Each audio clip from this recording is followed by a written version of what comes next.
Hello friends, welcome to MPSC trick channel. मी अजय कुमार गोसावी.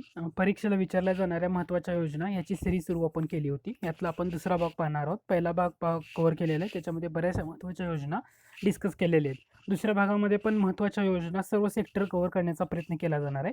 याच्यावर मध्ये कसं केलं जाणार आहे, जे योजना सुरू केली तेव्हा त्याची उद्दिष्ट आणि त्याच्यानंतर काही काळाने त्याच्यामध्ये झालेले बदल, हा सुद्धा पॉईंट खूप महत्त्वाचा असतो. म्हणजे बदल झाल्यानंतर बरेच वेळा प्रश्न विचारले जातात. तर तोही पॉईंट आपण या लेसनमध्ये कव्हर करण्याचा प्रयत्न केला. म्हणजे तुम्हाला येणाऱ्या कोणतीही स्पर्धा परीक्षा देणार असाल तर याचा तुम्हाला नक्की फायदा होईल ही अपेक्षा आहे. दुसरी महत्त्वाची गोष्ट म्हणजे तुम्ही जर माझ्या यूट्यूब चॅनलला सबस्क्राईब केलं नसेल तर जरूर सबस्क्राईब करा आणि सबस्क्राईब केल्यानंतर समोरच्या बेल आयकॉनवर क्लिक करा. म्हणजे जेव्हा काही नवीन अपडेट माझ्याकडून येईल तेव्हा तुम्हाला त्याचं नोटिफिकेशन भेटत राहील. आणखी एक महत्त्वाची गोष्ट म्हणजे जर लेसन तुम्हाला आवडले तर लाईक करायला विसरू नका. तर आज आपण वेळ न दौडता काय करूया, आपल्या लेसनला सुरुवात करूया. आज आपला पहिला पॉईंट आहे ते म्हणजे कुसुम योजना. कुसुम योजना केंद्र सरकारनं सुरू केलेली आहे. कुसुम योजना कशासाठी सुरू केलेली आहे तर सौर ऊर्जेचा वापर, शेतकऱ्यामध्ये सौर ऊर्जेचा वापर वाढावा याच्यासाठी केंद्रानं सुरू केलेली योजना आहे. केंद्राचं जे अक्षय ऊर्जा मंत्रालय यांनी ही योजना सुरू केली आहे. टार्गेट एकच ठेवलंय की शेतकऱ्यामध्ये सौर ऊर्जेचा वापर वाढला पाहिजे, हे एक टार्गेट ठेवून योजना सुरू केली. मग आता या कुसुमचा फुल फॉर्म काय आहे तर कुसुम म्हणजे किसान ऊर्जा सुरक्षा एव उत्थान महाअभियान, असं त्याचं मोठं नाव आहे. तेवढं मोठं नाव लक्षात नाही राहिलं तरी चालेल, परंतु शॉर्टफॉट मला कळला पाहिजे. कुसुम योजना कशासाठी आहे तर कुसुम ऊर्जा ही शेतकऱ्यामध्ये सौर ऊर्जेचा वापर वाढावा याच्यासाठी योजना सुरू केलेली आहे. मग आता याचं टार्गेट हे ग्रामीण भाग आहे. मग ग्रामीण भागामध्ये काय केलं जाणार आहे तर ग्रामीण भागामध्ये प्रत्येकी 500 किलोवॅट ते 2 मेगावॅट, हे पण महत्त्वाचं आहे. हे जे डेटा जो आहे 500 किलोवॅट ते 2 मेगावॅट एवढ्या क्षमतेचं जे ग्रीडला जोडणारे जे अक्षय ऊर्जा प्रकल्प आहे ना, त्याची स्थापना करायची आहे. हे टार्गेट त्यातलं स्वरूप आहे. ग्रामीण भागामध्ये काय करायचं आहे, 500 किलोवॅट ते 2 मेगावॅट हे एवढा जो फॅक्च्युअल डाटा आहे हा आपण तुम्हाला जरूर लक्षात ठेवणं गरजेचं आहे. तर एवढ्या ग्रीडला जोडणारं अक्षय ऊर्जा प्रकल्पाची स्थापना करायची आहे. दुसरं महत्त्वाची गोष्ट म्हणजे सिंचन जे आहे त्या सिंचनाची गरज पूर्ण करण्यासाठी ग्रीडशी जोडले नसलेले जे सोलार वॉटर पंप हेही प्रस्थापित करायचे आहेत. म्हणजे पहिल्यांदा अक्षय ऊर्जा प्रकल्प स्थापन करताना काय करायचं आहे तर 500 किलोवॅट ते 2 मेगावॅट एवढ्या क्षमतेचं ग्रीडला जोडणारा अक्षय ऊर्जा प्रकल्प स्थापन करायचा. दुसरं काय करायचं आहे, जिथं सिंचनाची गरज पूर्ण करण्यासाठी सोलार वॉटर पंप हेही महत्त्वाचा पॉईंट आहे. तर ही एक महत्त्वाची योजना आहे. एवढं जरी लक्षात ठेवलं तरी मोर दॅन इनफ आहे. म्हणजे तुम्हाला कुसुम योजना कशासाठी आहे हे जर टार्गेट करायचं असेल तर सौर ऊर्जेसाठी एवढं तुमच्या ऑटोमॅटिक डोळ्यासमोर आलं पाहिजे. कुसुमचा फुल फॉर्म ही लक्षात ठेवण्याचा नक्की प्रयत्न करा. तर ही एक पहिली महत्त्वाची योजना होती ऊर्जा सेक्टरमधली किंवा एनर्जी सेक्टरमधली, ती महत्त्वाची होती म्हणून आपण कव्हर केलेली आहे. त्याच्यानंतर पुढची योजना येते ते म्हणजे शेतकऱ्याबद्दलच्या बऱ्याचशा योजना परीक्षेला विचारल्या जाण्याचे चान्सेस जास्त आहेत. का तर मोदी सरकारचा जो अजेंडा आहे 2022 पर्यंत शेतकऱ्यांचं उत्पन्न काय करायचं आहे, दुप्पट करायचं आहे, हे एक टार्गेट त्यांनी ठेवले किंवा जास्त बंबार्डिंग या गोष्टीचं केलं जाते. त्यामुळे परीक्षेला विचारले जाताना जर शेतकऱ्यांच्या संदर्भातल्या योजना ज्या असतील ना तर त्या विचारल्या जाण्याचे चान्सेस जास्त आहेत. त्यामुळे ही एक योजना आपण पाहतोय ती म्हणजे डॉक्टर बाबासाहेब आंबेडकर कृषी स्वावलंबन योजना. मग आता ही जी योजना आहे डॉक्टर बाबासाहेब आंबेडकरांचं नाव दिले त्याला कृषी स्वावलंबन योजना हे पहिलं नाव, त्याला नाव दिले डॉक्टर बाबासाहेब आंबेडकरांचं. तर डॉक्टर बाबासाहेब आंबेडकर कृषी स्वावलंबन योजना कोणासाठी आहे तर ही अनुसूचित जाती आणि जे नवबौद्ध शेतकरी आहेत ना त्यांना स्वयंपूर्ण करण्यासाठी सुरू केलेली ही योजना आहे. त्या योजनेचं नाव आहे डॉक्टर बाबासाहेब आंबेडकर कृषी स्वावलंबन योजना. म्हणजे इन शॉर्ट कृषी स्वावलंबन योजनेचं मूळ नाव होतं, त्याला डॉक्टर बाबासाहेब आंबेडकरांचं नाव देण्यात आलेलं आहे. तर काय करायचं आहे तर जे अनुसूचित जातीतले शेतकरी असतील किंवा नवबौद्ध शेतकरी असतील तर त्यांचं उत्पन्न वाढवायचं आहे त्या शेतकऱ्यांचं आणि त्यांचं जीवनमान उंचवण्यासाठी ही योजना सुरू केलेली आहे. याच्यामध्ये 5 जानेवारी 2017च्या ज्या शासन निर्णयामध्ये विशेष घटक योजनेमध्ये याच्यामध्ये बऱ्याच प्रमाणात सुधारणा केलेली आहे. तर डॉक्टर बाबासाहेब आंबेडकरांचं नाव दिलंय हे महत्त्वाचं नक्की लक्षात घ्या. म्हणजे या योजनेअंतर्गत आता केंद्र सरकार, राज्य सरकार काय करणार आहे तर या योजनेअंतर्गत राज्य सरकार 1.5 लाख उत्पन्न ह्याच्या एक फॅक्च्युअल डाटा किंवा एक मर्यादा ठेवलेली आहे. ती मर्यादा आहे 1.5 लाख उत्पन्न असणारे जे अनुसूचित जातीचे शेतकरी असतील तर त्यांना एखादी नवीन विहीर खोदायची असेल किंवा जुनी विहीर असेल परत त्याला दुरुस्ती डागडुजी करावी लागत असेल तर त्याच्यासाठी अनुदान देण्यात येणार आहे. बोरिंग असेल, वीज जोडणी, पंप संच, कृषी सूक्ष्म सिंचन संच या सर्व गोष्टीसाठी ना राज्य सरकारकडून अनुदान दिलं जाणार आहे. परंतु त्यासाठी अट काय आहे तर जे नवबौद्ध शेतकरी किंवा अनुसूचित जातीतले शेतकरी असतील तर त्यांचं वार्षिक उत्पन्न हे किती असावं 1.5 लाख रुपयापर्यंत असलं पाहिजे, ही अट आहे. ह्याच्यापेक्षा नाहीतर असं होईल की जे अनुसूचित जातीतला शेतकरी असेल परंतु त्याचं उत्पन्न जर 1.5 लाखापेक्षा जास्त असेल तर त्या व्यक्तींना या योजनेचा लाभ दिला जाणार नाही किंवा मिळणार नाही.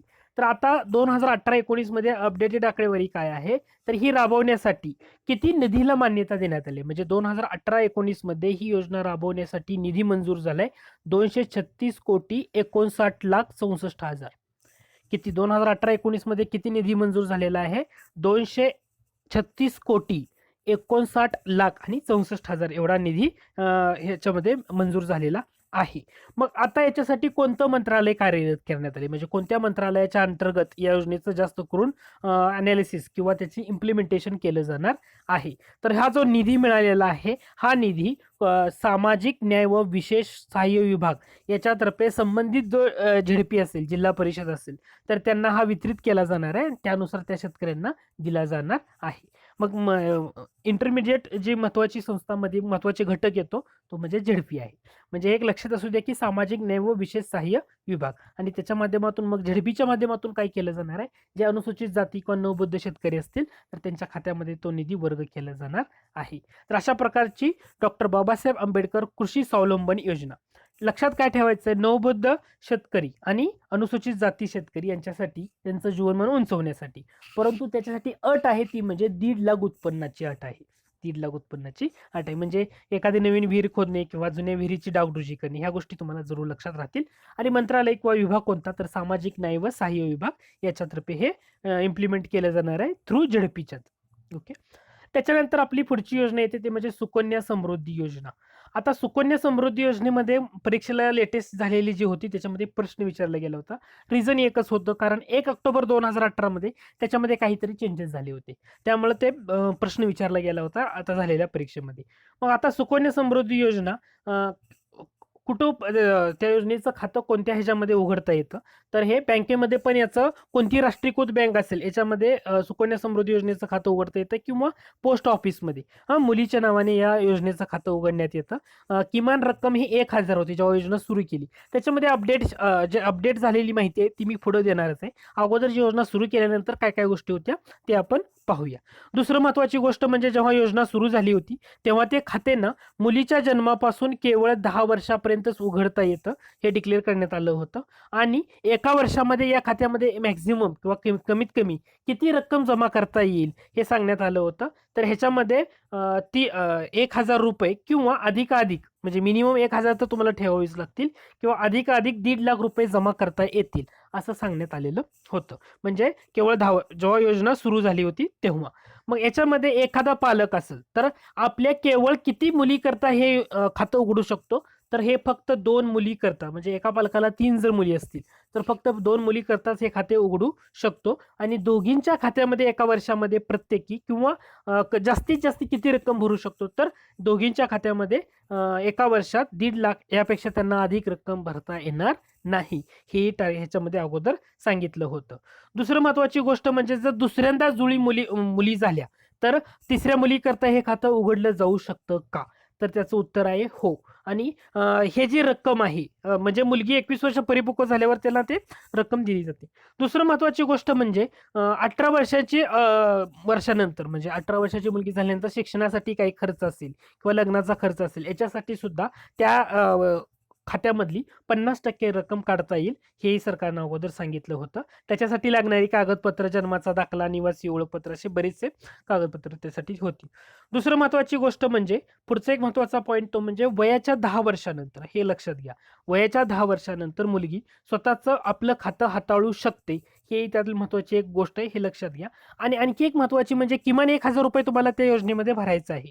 परंतु जर तुम्ही एका वर्षामध्ये किमान 1,000 रुपये त्या खात्यामध्ये भरले नाही तर काय होणार आहे, तर त्या वर्षासाठी तुम्हाला दंड आकारला जाणार आहे, आणि तो दंड असणार आहे 50 रुपये.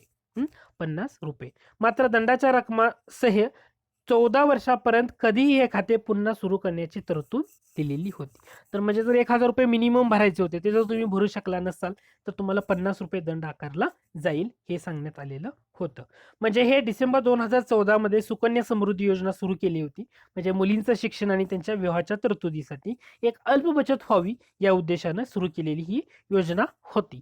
दुसरं महत्वाची गोष्ट म्हणजे आता आणखी अपडेशन केल्यापैकी म्हणजे 1 ऑक्टोबर 2018 पासून ते नवे नियम लागू करण्याचं सरकारनं घोषित केलं होतं. तर याच्यामध्ये काही बदल केले. त्या बदलामध्ये पहिलं महत्त्वाचं होतं, सरकारने या योजनेअंतर्गत मिळणारा जो व्याज दर आहे तो वाढवून किती केलाय तर 8.5% केलाय.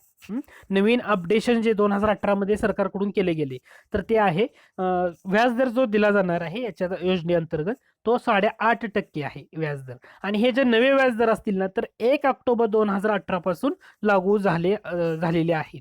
तर या योजनेमध्ये केलेले बदल आहेत हे पहिलं लक्षात घ्या. दुसरं महत्वाची लक्षात घ्या की पहिल्यांदा जेव्हा सांगितलं होतं म्हणजे पहिल्यांदा काय म्हटलं होतं की मिनिमम तुम्हाला 1,000 रुपये भरावेच लागतील पहिल्यांदा. परंतु याच्यामध्ये आणखी चेंजेस केले. ते चेंजेस असं आहे की तुम्हाला जर एका सुकन्या समृद्धी योजनेअंतर्गत खातं उघडायचं असेल तर आता 250 रुपयामध्ये तुम्ही खातं उघडू शकाल. म्हणजे अगोदर मिनिमम 1,000 होतं आणि मॅक्झिमम तुम्ही किती टाकू शकता तर 1,50,000. परंतु आता कसं केलं की मिनिममचा जो क्रायटेरिया 1,000 टाकायचा तर तो 250 रुपयावर आणलेला आहे. तर हा एक महत्वाचा पॉइंट आहे. दुसरी एक गोष्ट केली ते म्हणजे आणखी चेंजेस केलेला. सदर जी योजना असेल म्हणजे तुम्ही एका खात्यामध्ये योजना उघडली असेल एका पोस्ट ऑफिसमध्ये किंवा एका डाकघरामध्ये, तर तुम्हाला ती योजना दुसऱ्या डाकघरामध्ये सुद्धा स्थानांतरित करता येते. म्हणजे या योजनेमध्ये पालकाला समावेश होण्यासाठी कुठली अट ठेवलेली घेण्यात नाही. म्हणजे हे चेंजेस केलेले आहेत. हे चेंजेस तुम्हाला जरूर लक्षात ठेवायचे. हे चेंजेस असल्यामुळे आपण ही योजना कव्हर केली आणि परीक्षेला बऱ्याच वेळा या पॉईंटवर विचारला जातो. त्यामुळं अगोदर आपण ऊर्जा सेक्टरमधली पाहिली, आता महिला बालविकास मधली एक महत्वाची योजना पाहिली. त्याच्या अगोदर कृषी सेक्टरमधली पण एखादी योजना आपण पाहिली होती. त्यानंतर आपण आता पुढचा पॉईंट पाहणार आहोत ते म्हणजे housing for all, mission housing for all म्हणजे केंद्र सरकारची सगळ्यात महत्वाकांक्षी योजना, सर्वांसाठी घर योजना. आता ही योजनेची सुरुवात कधी झाली होती तर 25 जून 2015 ला सुरू झालेली होती. म्हणजे प्रत्येक नागरी कुटुंबाला या योजनेअंतर्गत घर दिलं जाणार आहे आणि त्यांना सक्षम केलं जाणार आहे. दुसरं म्हणजे जो अहवाल आला होता योजना सुरू करायच्या अगोदर, त्याच्यामध्ये भारतामध्ये 2022 पर्यंत शहरी भागामध्ये किती घरांची कमतरता भासणार आहे, हा एक अहवाल आला होता योजना सुरू करायच्या अगोदर. ती होती 3,41,00,000 घरांची कमतरता. त्यामुळेच ही योजना सुरू करण्याचं टार्गेट ठेवण्यात आले. 2022 सालापर्यंत प्रत्येकांना हाऊसिंग फॉर ऑल या योजनेचं एक काय म्हणतो तुला आपण इयरचं त्यांनी प्रेडिक्शन ठेवलेलं आहे. दुसरं महत्वाची गोष्ट म्हणजे किती घरांची निर्मिती केली जाणार आहे या टार्गेटमध्ये 2022 पर्यंत. तर 2 कोटी घरांची निर्मिती करणार आहेत असं सुरुवातीला योजना सुरू केलं होतं तेव्हा सांगितलं आहे. आणि प्रत्येक घरासाठी जे अर्थसहाय्य दिलं जाणार आहे तर ते 1,00,000 ते 2,50,000 हे केंद्रीय सहाय्य दिलं जाणार आहे. मग आता ही योजना सुरू करताना त्यासाठी मग या योजनेअंतर्गत अटी जे ठेवले त्या अटीमध्ये असं आहे की ज्यांचं वार्षिक उत्पन्न हे 3,00,000 रुपये अशांची गणना आता काय होणार आहे, आर्थिक दुर्बल घटकामध्ये केली जाणार आहे. आणि ज्यांचं उत्पन्न हे 3 ते 6 लाखामध्ये असणार आहे त्यांचं वर्गीकरण हे अल्प गटामध्ये केलं जाणार आहे. तर मग अशा बदल केले त्यामुळे बऱ्याच लोकांना याचा फायदा होणार आहे. याच्यासाठी हे इम्प्लिमेंटेशन केलेलं आहे हाऊसिंग फॉर ऑल 2022. तर हे एक महत्वाचं आहे, हे लक्षात घ्या.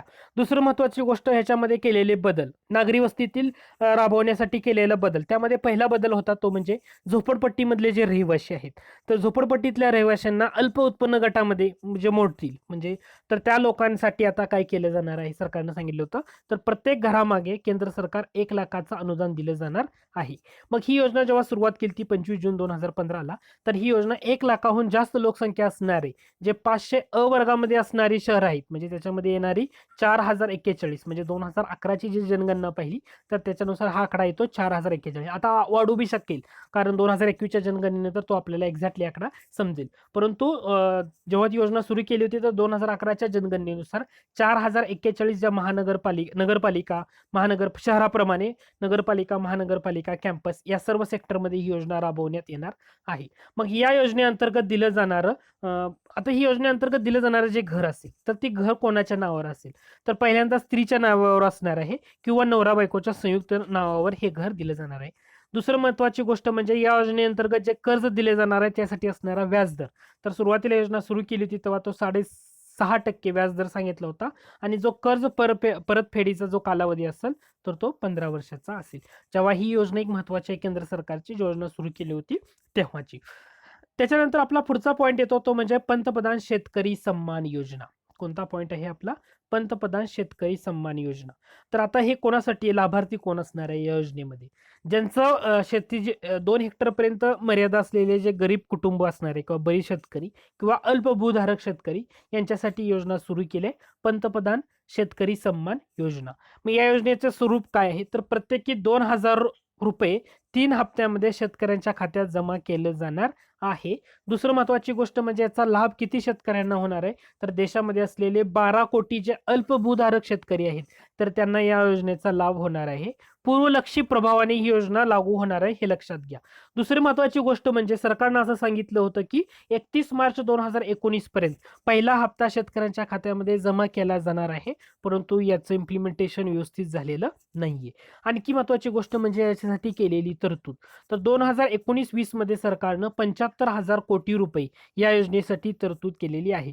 परंतु हप्ता म्हटलं होतं त्यांनी 31 मार्च 2019 पूर्वी खात्यामध्ये जमा होईल. तर हे इम्प्लिमेंटेशन झालेलं नाहीये. हा एक महत्त्वाचा पॉइंट आहे. त्याच्यानंतर पुढची महत्त्वाची योजना येते केंद्र सरकारची, की जी लेटेस्ट योजनापैकी आहे, ती म्हणजे प्रधानमंत्री श्रमयोगी योजना. आता ही जी प्रधानमंत्री श्रमयोगी योजनेचा शुभारंभ कुठून केला? तर गुजरातमधून केला. गुजरातमधलं जे वस्त्राल हे ठिकाण आहे, या वस्त्राल या ठिकाणापासून प्रधानमंत्री श्रमयोगी योजनेचा शुभारंभ करण्यात आलेला आहे. तर या योजनेअंतर्गत जे लाभार्थी असतील, तर त्यांना निवृत्ती वेतन कार्डचं वितरण केलं गेलेलं आहे. सुरुवात झाली होती गुजरातमधल्या वस्त्राल या ठिकाणी. तारीख आहे 5 मार्च 2019. सध्या लेटेस्ट योजनेपैकी एक योजना कव्हर करायची होती, म्हणून हा पॉइंट आपण घेतलेला आहे. हे लक्षात घ्या.